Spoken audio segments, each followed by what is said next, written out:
think I'm getting ready to enter into what is going to be the best years of my life. Now look, I know you can never be sure about something like that, but before we get into why I think I'm going to be entering into the best years of my life, we have to figure out what it means to be in the best years of your life. Well, you can ask Google what it means to be in the best years of your life. Now, there's a lot of answers on Google, of course. My top result is a Cosmopolitan article. It says that YouGov surveyed some folks, and most people say that your 20s are the best years of your life. But first off, who really cares what Cosmo says? And secondly, to me, it's not really about the when as much as it's about the what. What makes it the best years of your life? Now, for my money, it's a two-part equation. Friends and family plus pursuing your passion equals the best years of your life. Now, I've been lucky with the friends and family half of the equation. I had an awesome high school experience. I'm still friends with all my close friends from high school. I had great times, but I wouldn't call it the best years of my life. After high school, I joined the military where I met a bunch more lifelong friends that I still keep in touch with. Also, I got to live in Germany and travel Europe for 2 years, so pretty great times, but still not quite the best. Then I went to college where I made more amazing friends and got to reconnect with some old ones. I partied with the best of them. Awesome time. Still not the best. You see, during all those times, I could only kind of pursue the second part of the equation. I could only half chase my dreams. You see, when I was in high school, that's when I decided I wanted to spend the rest of my life trying to be a comedy writer and work with a camera. I even started writing my first scripts in high school. But most of my energy was still focused on school. And then when I was in the military, I actually got my first camera. I learned editing and started making my first short films. But a lot of my time was still spent doing my job in the military.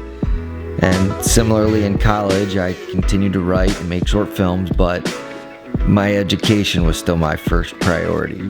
Pretty much. So I imagine you'd see what the obvious move was here. I had to shift my focus to chasing my dreams. But, as is often the case when chasing one's dreams in a creative field, pursuing my dream meant moving away from my friends and family. Of course, I still made the move. I moved to Chicago with my wife in 2014, and of course, it's been amazing focusing on the second half of the equation. I went through Second City's conservatory program. I've written and performed my own material on stages in Chicago. I get to make short films with my super talented Chicago friends. I'm even making a living now through a creative platform that wasn't even an option when I was in high school deciding what I wanted to do for the rest of my life. But what about the first half of the equation? I was pretty far from my family and friends, people you grew up with, people that helped you become the person that you are today. So, why do I, after some 8 years of living in Chicago, feel like right now I'm about to be entering the best years of my life?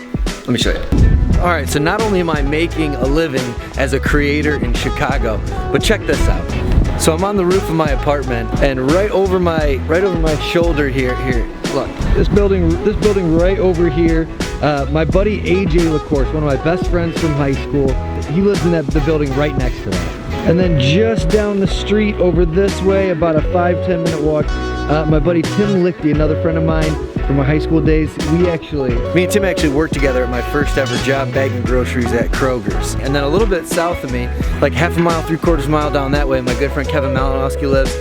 Close enough friend that he's been crashing my family Christmas party for like a decade. And then a little bit west of me and south of me, one of my closest friends, Zach O'Ryan, he was one of the best men at my wedding. And then the real cake topper of the whole thing, the thing that makes me feel like I'm just super lucky. Not only do I have two of my best friends from high school living within a mile radius of me, a 5-minute walk right behind this building right here, my brother just moved in. So now I've got two of my closest friends from high school, two of my best friends from my wedding, my brother, and then also another couple friends who I've known forever, all living within a mile of me. So, I don't know, man. We've been talking a lot about today, like all the different ingredients that you need. I feel like I have everything to have some of the best years of my life here. It really feels like I'm moving into a special time. I mean, like, I gotta be honest with myself. This isn't gonna happen forever. I'm not always gonna have my closest friends be living right around me and being able to like hang out and kick it all the time. But I feel like I have that now, so I'm gonna try to enjoy it.